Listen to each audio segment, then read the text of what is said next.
Sziasztok!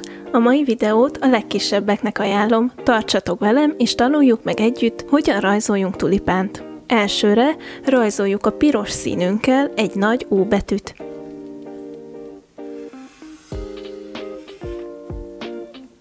Majd ennek a jobb végéből egy átlós vonalat húzunk lefelé.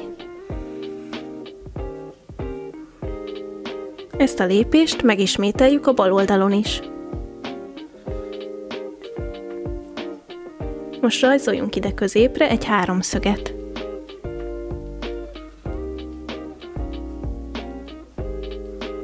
Fogjunk egy zöld színt, és folytassuk a tulipánk szárával. Ehhez húzzunk egy függőleges vonalat lefelé.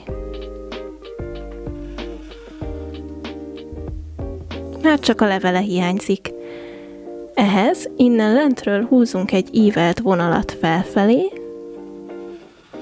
majd vissza le. Készen is vagyunk. Színezzük ki!